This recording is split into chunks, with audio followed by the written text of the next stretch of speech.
Good day to you fine internet people. This is Brian from the SEO Optimist, and today I wanted to talk about why I recommend the SEO Framework plugin for WordPress to people pretty much more than any other SEO plugin. Since I had just recently done a video on the setup of it, I thought this would be a good accompanying video. So, with no further ado, let's just jump right in. What drew me to the SEO Framework plugin originally was that the author based it on the built-in SEO framework that's a part of Genesis. For those of you who don't know, Genesis was a very popular site-building platform used by a lot of developers years ago. While I am not a big fan of Genesis as a builder anymore, I just find it fairly complicated where it doesn't need to be, especially compared to more modern offerings like Divi.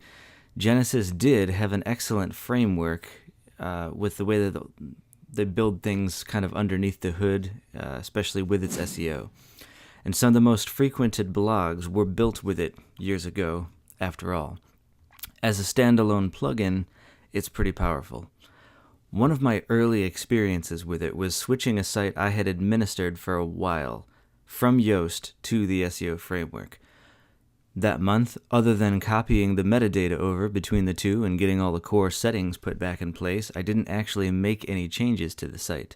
This wasn't a regular SEO client. Yet, the next time I ran a ranking report out of curiosity, quite a few of the words that had been stagnant suddenly jumped up. And it wasn't a 1 month fluke. I know sometimes in SEO that can happen. It's a little confusing why some words move, but it's not necessarily because of anything specific you did. In this case, they continued to climb after that. Going forward after that, on sites that I continued to use it and gave the sites regular updates, results were very solid. But why is that? I have an assumption. The SEO Framework plugin seems to me like it's a very lightweight plugin. It does the things core to SEO really well without having any fluff. And here's an example of what I mean by fluff when you compare it to the other big plugins like Yoast.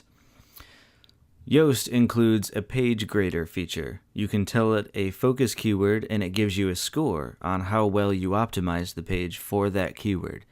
This is very useful for beginners at SEO because it helps ensure the basic elements are in place. There's a lot of things to remember about optimizing a page, and it can be a little overwhelming, so it can be useful to have something remind you, hey, don't forget to put alt tags in your images, etc. However, it's also often mistaken by little oversights, like when you use a plural version of your keyword in the first paragraph. It yells at you for not using the keyword in the first paragraph. Plurals, in case you're wondering, are actually irrelevant to Google in terms of how it looks at words related to your site. As you can see, it's a pretty simplistic analysis of your content that Yoast does, and it's easily outsmarted by little things like plurals. Sometimes, if you begin a post with an image, it will erroneously see the image as the first paragraph of content and then also yell at you that you didn't use the keyword in the first paragraph. Or it dings you because your keyword is not close enough to the beginning of the title. That's true. It is more powerful that you do that. But to me, phrasing should always play to the reader first. So I don't consider that a serious ding against somebody because they didn't do it. There are several other examples of where this kind of thing can happen, but I think you get the idea. It ends up, in those cases, giving you an artificially lower score than you probably really deserve just because it's a little limited on how it assesses your content. And bear in mind that for Yoast to even have this functionality in the first place, there are hundreds of extra lines of code involved in the plugin. For someone like myself that doesn't need a grader to help me optimize a page, that's a lot of unnecessary code clutter. Note that I do recommend Yoast to my SEO coaching clients since the grader is useful for them as a guide when I'm not there to help optimize their pages better. Contrastingly though, the SEO framework is focused only on what's needed to get the SEO done properly. It includes niceties like a place to paste your Search Console and Bing Webmaster Tools verification metadata, and creates sitemaps for you like Yoast does. You have control over schema data, social pages, indexing, canonical tags, etc. The must-haves, if you will, without the bloat. Google also does seem to like the way this plugin presents all that information in the code. This is not to say that Yoast is a bad SEO plugin, since I've ranked many a website over the years using it. But I can't deny the experiences I've had with the SEO framework, and I also find it a little faster to get set up initially than Yoast, especially when Yoast wants you to go through its wizard that, once again, seems geared toward beginners. It's great for those folks, but it's slower for the serious SEO guy that just wants to set up quickly and get moving.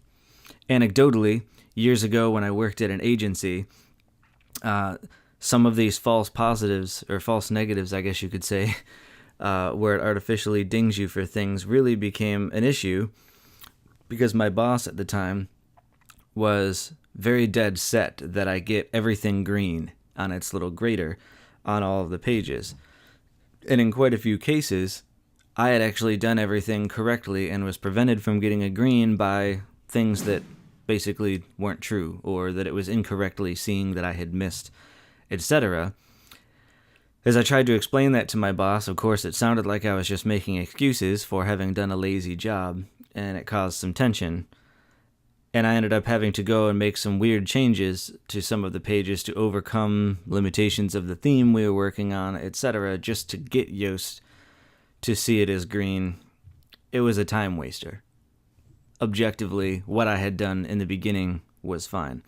And so it just left me with I found myself going forward using Yoast that I didn't even use the grader. You don't use a focus keyword.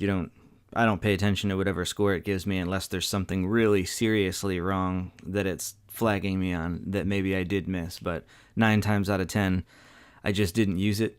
And so, like I said, it's just extra code.